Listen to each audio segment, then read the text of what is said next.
ನಮ್ಮ ಡಿ.ಟಿ. ಸಾಹೇಬರು ಬಂದ್ರೆ ಮೋಹನ್ ಸರ್ ಏನು ವಿಚಾರ ಅಂತಂದ್ರೆ ಕೆಂಕೆರೆ ಗ್ರಾಮದಲ್ಲಿ ಈಗ ನಮ್ಮ ಏನು ಸಂಘ ಸಂಸ್ಥೆಗಳು ಹೆಣ್ಮಕ್ಳು ಇಲ್ಲ ತುಂಬಾ ಜನ ಒಂದು 5-6 ಜನ ತೀರೋಗಿರೋ ಬಂದರೆ ಸರ್ ಅನಧಿಕೃತವಾಗಿ ಮದ್ಯ ಮಾರಾಟ ಆಗ್ತಾ ಇದೆ.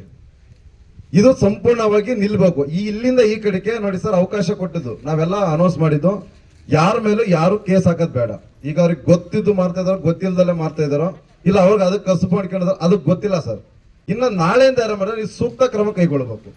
ಅದ್ರ ಜೊತೆಗೆ ಕೆಲವು ಹೆಣ್ಮಕ್ಳುಗಳು ಅವರು ಗಂಡಂದಿರು ಇದು ಕುಡಿತದಿಂದ ಚಟದಿಂದ ಕೆಲವು ಸತ್ತಿದ್ದಾರೆ. ಸರ್ಕಾರದಿಂದ ಏನಾದ್ರು ಅವ್ರಿಗೆ ಪರಿಹಾರ ಅನ್ನೋದಿದ್ರೆ ದಯವಿಟ್ಟು ಅದನ್ನು ಸತ್ಯ ಏನಾದ್ರು ಅವಕಾಶ ಇದ್ರೆ ಅದನ್ನು ಮಾಡಿಕೊಡಿ, ಓಕೆನಾ? ಅದ್ರ ಜೊತೆಗೆ ಕಡ್ಡಾಯವಾಗಿ ನಮ್ಮೂರಲ್ಲಿ ಮದ್ಯ ಮಾರಾಟ ಇನ್ನು ಮುಂದೆ ನೋಡಿ. ಕೆಲವರು 2 ತಿಂಗಳ ಮದ್ಯ ಮಾರ್ತಾರಪ್ಪ, ಏನ್ ಮಾಡ್ತೀಯ ಅಂತಾರೆ. ನೀನ್ 2 ದಿನ ಮೈಕ್ ಹಿಡ್ಕೊಂಡು ನಾವು ರೌಂಡ್ ಹೊಡ್ಕೊಂಡ್ ಬಂದಿದೀಯ, 2 ತಿಂಗಳ ಮಾಡ್ತಾರೆ. ಚುನಾವಣೆ ಸಂದರ್ಭದಲ್ಲಿ ಯಾವ ಕಾನೂನಲ್ಲ ಐತ್ರಿ ಎಲೆಕ್ಷನ್ ಎಣ್ಣೆ ಹಚ್ಬೇಕು ಅಂತವ? ಯಾವ ಕಾನೂನಲ್ಲ ಐತೆ ಎಣ್ಣೆ ಹಚ್ಬೇಕು ಅಂತ ಐತೆ ಕಾನೂನಲ್ಲಿ? ಇವರು ಓಪನ್ ಆಗಿ ಒಬ್ಬ ಹೇಳ್ತಾರೆ ಅಂತ ಅಂದ್ರೆ ಚುನಾವಣೆ ಸಂದರ್ಭದಲ್ಲಿ ಎಣ್ಣೆ ಹಂಚಲ್ವ ಇವತ್ತು ಅಂತಾರೆ. ಕಾನೂನು ಏನ್ ಮಾಡ್ತೈತೆ? ದಯವಿಟ್ಟು ಇದನ್ನ ತಿಳ್ಕೊಂಡು ಇಲ್ಲಿ ಎಲ್ಲಾ ಹೆಣ್ಮಕ್ಳಿಗೆ ನೀವು ಧೈರ್ಯ ಕೊಡ್ಬೇಕು. ಧೈರ್ಯ ಕೊಟ್ಟು ಮುಂದೆ ಇಂಥ ಘಟನೆಗಳು ನಡೆದಂಗೆ ನೀವು ಸ್ಟಾಪ್ ಮಾಡಬೇಕು ಅಂತ ನಿಮ್ಮ ಕಾನೂನಲ್ಲಿ ಏನಿದೆ ಅದೆಲ್ಲ ಅವಕಾಶ ಮಾಡಿಕೊಡ್ಬೇಕು.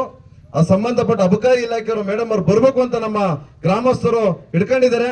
ಮತ್ತೆ ಗಡಿ ಪಾರವಾನರು ಸಹ ಬರ್ಬೇಕಿಲ್ಲಿ, ಅವರು ಸಹ ಹಿಡ್ಕೊಂಡಿದ್ದಾರೆ.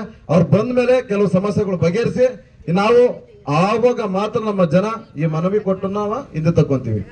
ಓಕೆನಾ ಸರ್? Okay sir. ಈಗ ಮನವಿ ಕೊಡ್ತಾರೆ, ಇಲಾಖೆಯವ್ರು ಬರ್ಬೇಕಲ್ಲ, ಅಬಕಾರಿ ಇಲಾಖೆಯವ್ರು ಬಂದಿಲ್ಲ. ಅವರು ನಮ್ಮ ಸರ್ ಬಂದಿದ್ದಾರೆ, ಮೇಡಮ್ ಅವ್ರು ಬರ್ಬೇಕು. ಯಾಕೆಂದ್ರೆ ನಮ್ಮಲ್ಲಿ ಅಬಕಾರಿ ಇಲಾಖೆ ಕೆಲವು ಕಾನೂನುಗಳು ನಮಗೆ ಗೊತ್ತಿಲ್ಲ, ಅರಿವಿಲ್ಲ. ಸ್ವಲ್ಪ ಈಗ ನಮ್ಮ ಜನ ಅಪರೂಪಕ್ಕೆ ನಾವು ಜನ ಸೇರ್ಕೊಂಡಿದೀವಿ. ಸ್ವಲ್ಪ ಇದು ಏನಂತ ಅರಿವು ಮೂಡಿಸ್ತೀವಿ ಜನಗಳಿಗೆ. ಇದು ಮಾರೋದ್ರಿಂದ ಯಾವ ತರ ಕಾನೂನುಗಳು ತೊಡಕಾಗುತ್ತೆ, ಜನಗಳಿಗೆ ಏನ್ ಸಮಸ್ಯೆ ಆಗುತ್ತೆ, ಒಂದು ಬಾರಲ್ಲಿ ಎಷ್ಟು ಜನಕ್ಕೆ ಎಣ್ಣೆ ಕೊಡ್ಬೋದು, ಏನ್ ಮಾಡ್ಬೋದು, ಇದು ಅರಿವು ಬರ್ಬೇಕು ಜನಗಳಿಗೆ. ಇದು ಬರೀ ನಾವು ಇವತ್ತಲ್ಲ ಕೊಟ್ರೆ ಅವ್ರಿಗೆ ಒಂದು ಶಿಕ್ಷಣ ನೀಡ್ಬೇಕಲ್ಲ ಎಲ್ಲರಿಗೂ. ಸುಮ್ನೆ ಹೆಂಗ್ ಗೊತ್ತಾಗುತ್ತೆ? ಈ ಕೆಲಸ ಆಗ್ಬೇಕು ಅನ್ನೋ ಉದ್ದೇಶದಿಂದವ ನಾವು ಈ ಎಲ್ಲ ಇಲಾಖೆಗಳು ಹೇಳಿದ್ದಾರೆ. ದಯವಿಟ್ಟು ಇನ್ಮೇಲಾದ್ರೂ ಈ ವ್ಯವಸ್ಥೆನ ನಿಲ್ಲಿಸ್ಬೇಕು ಅಂತ ಹೇಳ್ತೀವಿ. ಯಾರ ಮೇಲೂ ದೌರ್ಜನ್ಯ ಮಾಡಬಾರ್ದು.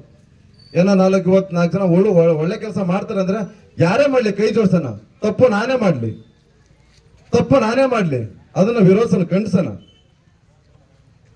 ಈ ತರ ಇದ್ದಾಗ ನಾನೇ ತಪ್ಪು ಮಾಡ್ರು ನಾನು ಸರಿ ಆಗ್ತೀನಿ ಅಪ್ಪ, ನನ್ನ ಜನ ನೋಡ್ತಾ ಇದಾರೆ ಕಣಪ್ಪ, ನಾನು ತಿದ್ಕೋಬೇಕು ಅನ್ನೋದು. ಈ ವ್ಯವಸ್ಥೆಗಳು ಬದಲಾಗಬೇಕು ಅಂತವ ನಾನು ಎಲ್ಲ ಅಧಿಕಾರಿಗಳಿಗೆ ಕೇಳ್ತೀವಿ. ಯಾರು ಹೆಣ್ಮಕ್ಳು ಮಾತಾಡೋದಂತಾರೆ ದಯವಿಟ್ಟು ಮಾತಾಡಿ. ನಿಮ್ಮಲ್ಲಿ ಯಾವ್ದು ಕಷ್ಟ ಸುಖಗಳಿದ್ರು ಹಂಚ್ಕೊಳ್ಳಿ. ಇಲ್ಲ